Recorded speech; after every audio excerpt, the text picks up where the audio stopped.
सुनैना और सुरेखा दोनों देवरानी जेठानी थी। जेठानी सुनैना नौकरी भी करती थी और देवरानी सुरेखा घर संभालती। उनका परिवार बहुत बड़ा था। सास ससुर और उन दोनों के बच्चे, कुल मिलाकर 10 लोग घर में रहते थे। और अब बहुत साल बाद उनकी बुआ सास अपने भाई के घर रहने आई थी। सुबह उठने के बाद बुआ सास ने देखा कि सुनैना फटाफट अपने काम कर रही थी। सुरेखा ने नाश्ता बनाया और वह नाश्ता सुनैना ने सबको परोसा। उसके बाद सुनैना ने अपना टिफिन पैक किया और वह काम पर निकल गई।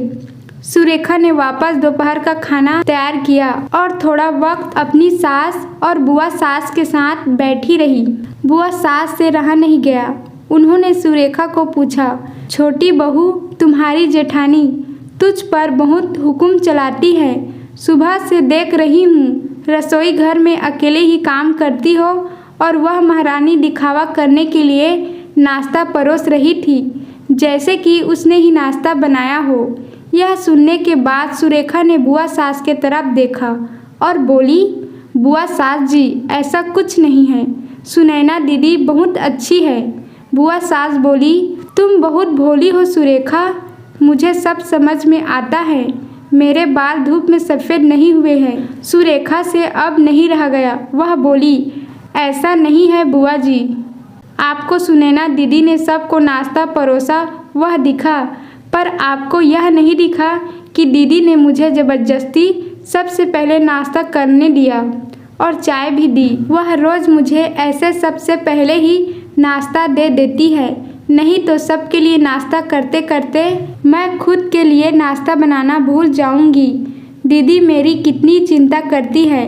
दीदी सुबह जल्दी उठकर मंदिर साफ करती है, फूल सजाकर रखती है और मुझे उनके 1 घंटे बाद उठने के लिए कहती है। शाम को आते समय बाजार से सब्जी भी लेकर आती है, क्योंकि हमारे मिस्टर रात को देर से आते हैं और मम्मी जी को सुनैना दीदी ने बाजार में जाने को मना किया है, क्योंकि अब उनकी उम्र 60 साल से ज़्यादा हो गई है। बाजार में जाते समय उनको तकलीफ़ होगी, उनके पैर बहुत दुखेंगे। कभी उनको बाहर घूमने का मन हुआ तो सुनैना दीदी छुट्टी लेकर उनको घुमाने ले जाती है। और हाँ बुआ जी, दीदी रोज़ शाम को आने के बाद वह कितनी भी थकी हो तब भी मुझे खाना बनाने में मदद करती है। वह मेरी बड़ी जेठानी ज़रूर है, पर मुझे अपनी छोटी बहन ही समझती है और मैं उनको अपनी बड़ी बहन समझती हूँ। यह सब सुनकर बुआ सास एकदम चुप हो गई। उनकी चुगली सुरेखा के आगे टिक नहीं पाई। शाम को सुनैना सब्जी की थैली सुरेखा के पास देते हुए बोली, सब्जी के साथ तुम्हारे मनपसंद लेखक की किताब भी उसमें है। यह सुनकर सुरेखा खुश हो गई। सुनैना को थैंक यू बोलकर सब्जी की थैली किचन में रखकर वह अपने रूम में चली गई। उतने में बुआ ने सुनैना को आवाज़ दी, बड़ी बहू जरा यह आना। वह बोली, सुनैना तू इतनी मेहनत करके पैसे कमाती है और ऐसे फालतू में किताब खरीद करके मुफ्त का खर्चा करती हो, वह भी अपनी छोटी देवरानी के लिए। वह ऐसे भी घर में बैठकर करती क्या है? तुम दिन भर मेहनत करती हो और वह घर में आराम करती है। इस पर सुनैना हंस कर बोली, क्या बुआ जी आराम? और सुरेखा, उसे तो कहने पर भी वह आराम नहीं करती। सुबह उठकर बेचारी काम करती रहती है। सबका मनपसंद खाना, मेरे और उसके मिलाकर 4 बच्चों का टिफिन सब वही तो करती है और तब भी उसके चेहरे पर हमेशा आनंद दिखता है। सुबह की चाय पीने के लिए उसके पास वक्त नहीं रहता। दोपहर को जब बच्चे घर आते हैं तो उनका खाना, होमवर्क सब वही देखती है। इसलिए मुझे बच्चों का टेंशन नहीं है और इसलिए ही मैं ऑफिस में मन लगाकर काम कर पाती हूँ। कुछ दिन पहले ही मुझे प्रमोशन मिला है। इसके अलावा मम्मी जी और पापा जी की दवाइयाँ कभी ख़त्म हो गई और कभी लाने की हो तो वही ध्यान में रखती है। घर में कोई मेहमान आए तो उनकी मेहमान नवाजी भी वही करती है।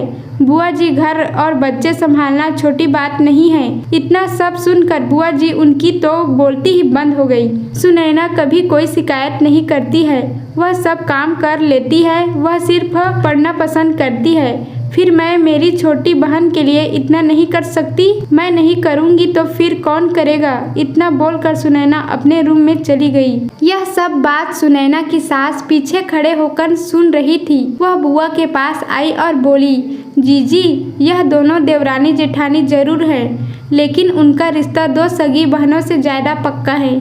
मेरे घर की मजबूत दीवारें हैं यह दोनों। पहले मैं भी एक बुरी सास थी, हमेशा इन दोनों में झगड़ा लगाने का प्रयास करती थी, पर यह दोनों के प्यार के आगे मैं भी हार गई। वैसे भी झगड़ा लगाकर नुकसान तो हमारे ही घर का होगा ना। पर यह बात बुआ को समझ में नहीं आई। रुदन करते हुए कमरे से बाहर चली गई, क्योंकि उन दोनों में झगड़ा लगाने के लिए ही वह आई थी। पर सुनैना और सुरेखा, इनके जैसी दो समझदार देवरानी जिठानी के बीच झगड़ा करवाना बहुत मुश्किल था। तो दोस्तों, सुनैना और सुरेखा, इनकी जैसे समझदार देवरानी जेठानी जिस घर में होंगे उस घर का कोई बुरा नहीं कर सकता। जिस घर में ऐसी बहुएं होगी वह घर स्वर्ग बन जाएगा। दोस्तों, देवरानी जेठानी की सुंदर देसी कहानी आपको कैसी लगी कमेंट करके जरूर बताएं। हमारे चैनल पर न्यू आए हैं तो चैनल को सब्सक्राइब करें। थैंक यू दोस्तों, मिलते हैं फिर किसी नेक्स्ट वीडियो में।